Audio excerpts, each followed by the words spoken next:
Let me welcome a composer that is very dear to my heart, Maestro Krzysztof Penderecki. If you would look on the development of classical music now, today, tomorrow, do you think we are in crisis? Do you have an optimistic view, or do you think we've gone to be in a museum? Everything depends of the composers, of course. And there are not many, really. Not many composers which I like, or I would say this is something maybe I'm supposed to do well. No. Now, I mean, 40 years ago, there were many composers still alive. And I was also influenced by Boulez, maybe by Luigi Nodo. We were very good friends with Luigi Nodo. In Poland, very good composer, Lutosławski, very classical, but very good composer. So you have, I grew up in an atmosphere of really good music. And I don't know if I would say that the period in the Polish music between the 60s and the 80s was the best in the history. In how far do you think the situation would be different if you now would be a young starting composer? How do you think you would start composing now in the current time? Oh, I don't know. I know. I cannot start twice. I did it in the right time. This was the end of the avant-garde, almost the end of the avant-garde. And everybody has enough avant-garde music at that time. And I was fascinated by avant-garde, of course, but in my youth. But later I found my way, which is, of course, very much influenced by great classic, Monteverdi, Palestrina, Bach, of course, but more Monteverdi maybe. Would you have a suggestion for young composers who now want to find their way, who want to find their authenticity? Because I think that in the current time it's really difficult to find a real authentic expression. It's a very hard question because this is very different from different composers, of course. But I think what I did was the right way, to study classic first and pre-classic. And then look for something which you consider as your music, but maybe it's not really new because there are so many ways to compose now and so many different styles. The composer I'm writing, this is very often in this chaos, really.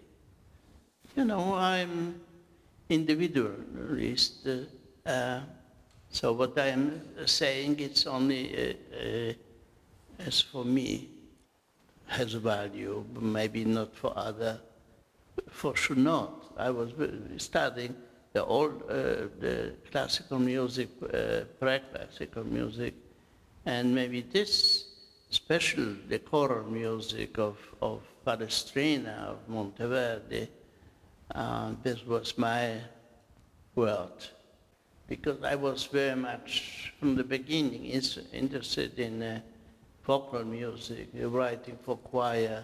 I wrote many pieces for choir. So Palestrina, Monteverdi, of course, much more than later composer. not Schoenberg or Webern or some other composer, or Stockhausen. Oh, God, no. Considering the time of the Warsaw Autumn, the situation was, I would say, from what I have heard, completely different from what was happening here in the Czech Republic. Because despite the fact that we are much further from, placed much further from Soviet Union, we were strongly influenced by the way it worked there. So the art was kind of the servant of the regime, and the regime expressed itself in the art. But the Warsaw Autumn and all these things that happened around were completely different, because from my point of view, we were much freer. From the view of Czechs, you were actually creating the Western music. There were some years difficult, but this is, looking back in the 50s maybe, the regime was still strong, and they tried to commend the artists to compose the way they wanted. But it was very short time in Poland. And then there came the young generation, me and my colleagues, and we didn't want to have anything to do with this time. And were trying to write what we wanted to. I came a little later than my colleagues like Lutosławski and Serowski, and also very good composers, of course, but they were afraid maybe to go the step further. But this was the age, I was young, and I was a revolutionary in that way that I wanted to change the music and be myself, not copying anybody. And also always looking, especially in the late 50s, but the 60s, 70s, you're looking for something new permanently. But there were no rules, It's just I was writing music which was different.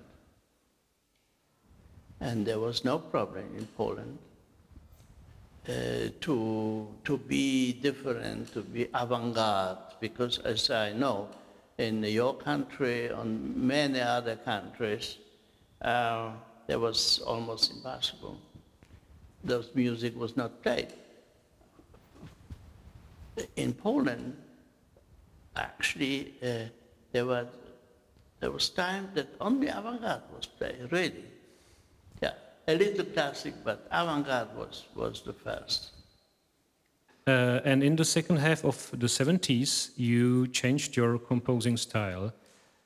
My question is, did you feel influenced by the historical, social situation, by the political situation? No, not at all. We were free. We were not commanded by a Minister of Culture or something like that. Now, in Poland, the culture was free, and why it developed so well, not only music, but theater especially, yes. I think, I was trying to be myself, to go the way I started, and I believed this is the right way. And they accepted this. Maestro, you were performing tonight your piece Credo, for which you got the Gramophone Award, and the piece was originally written for Bach Oregon Festival. Does the Credo want to express your personal beliefs, or are you more trying? Yes, I am a believer. Yeah. I grew up in a religious atmosphere of my mother, especially, and my grandparents, and when Poland is a country where especially in a time I was growing, there was very religious. Yeah. I would say that I'm noticing in your work very often a touch of deep empathy for all different kinds of religions. I was very much interested in Russian Orthodox also. I wrote Uchenia and studied this music, and this was also influence a little bit maybe of my music, not only Western music but Eastern as well.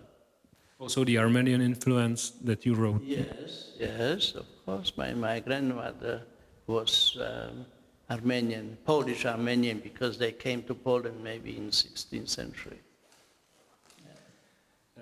If I get back to the credo, what do you wish to the listeners of tonight's performance to feel and to experience? I mean, I don't know what to expect, but usually the people like my music, and this is the very clear